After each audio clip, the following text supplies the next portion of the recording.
Let's break down the geometry of success for those with too many tabs open in their heads. Look at Spud.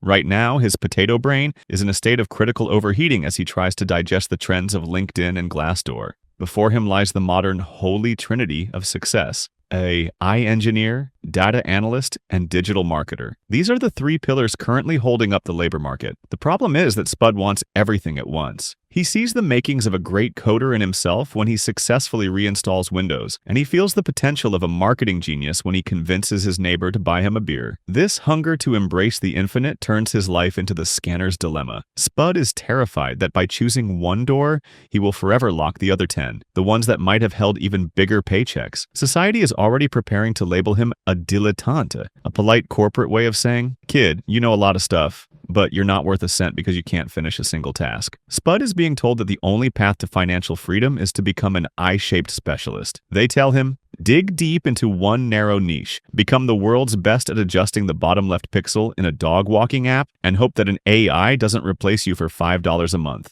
Part 1. The financial risk of narrow specialization. But here's the main financial catch. The I-shaped model works perfectly only in kind environments. These are worlds with stable rules like golf or chess. If Spud spends 20 years studying one specific accounting software, he'll become a god at it. However, Spud lives in a wicked environment, the modern labor market, where rules change faster than Elon Musk rebrands his companies. In a wicked environment, narrow specialization is a massive financial risk. If Spud bets all his money and years of life on training on a single skill, he could end up with nothing. This is called the commoditization of skills. When the market becomes saturated with narrow specialists, their price drops. If AI starts writing code at a senior developer level tomorrow, millions of I-shaped programmers will discover that their years of experience are now worth a bag of crab-flavored chips instead of $180,000. Here, narrow specialization becomes a trap for Spud, creating massive blind spots that he pays for out of his own pocket. Part 2. The dash versus M-shaped profit. Most scanners, paralyzed by fear of the future, freeze in a dash-shaped form.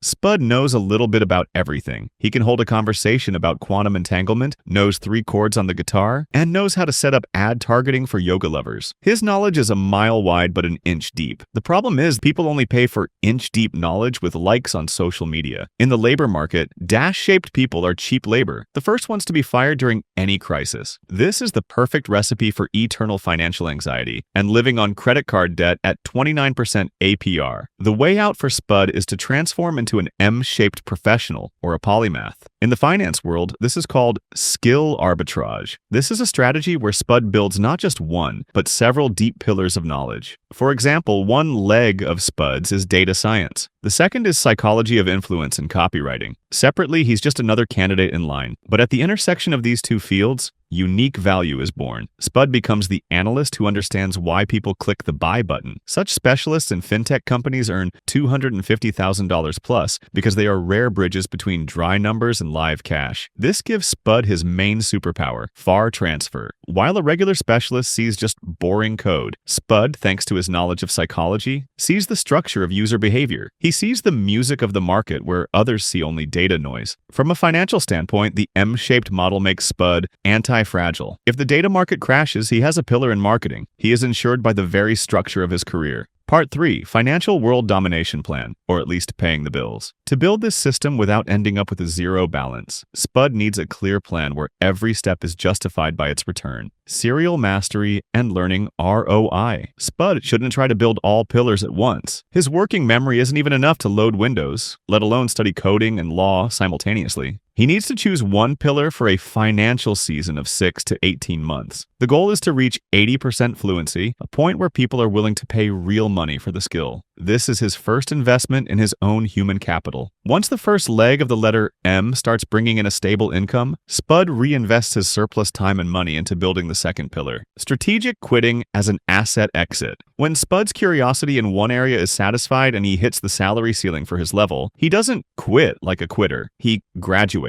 In business, this is called an exit strategy. He leaves behind a working system, a skill that feeds him, and moves on to the next pillar, which will increase the value of his overall skill portfolio. portfolio. The patent clerk strategy, buying time. Spud desperately needs a job that provides financial stability but doesn't drain his mental energy dry. He can take inspiration from Albert Einstein, who worked in a patent office. Einstein didn't spend 80 hours a week on corporate wars for a spot near the water cooler. He had a cover job that paid the bills while he spent his free time cracking the secrets of the universe. Spud needs to find his own version of a patent office, a job with a clear schedule that allows his potato brain to stay fresh for building his intellectual empire. External brain as intellectual capital. Zettelkasten. Since Spud has more ideas than room in his internal memory, he needs a system to store his assets, like Notion or Obsidian. Every note, every connection of ideas is a share in his personal knowledge hedge fund. 3 years from now, he'll pull out a random note on how biological systems work, apply it to Amazon's logistics, and create a solution that brings the company millions and him a bonus with 5 zeros. Conclusion: Spud as an independent power plant. In the end, Spud stops being a distracted analyst with empty pockets. He becomes a bridge between worlds. In an era where narrow specialists are churned out by $9.99 courses, Spud becomes a unique asset. His financial strategy isn't about finding one perfect job. It's about building a skill portfolio. When you have an M shape, you don't fear a recession. You don't fear your department being downsized. You know that value at the intersection of context is the hardest currency in the world. Subscribe, and we'll help your brain not explode from choices while turning your curiosity into capital. See you in the field.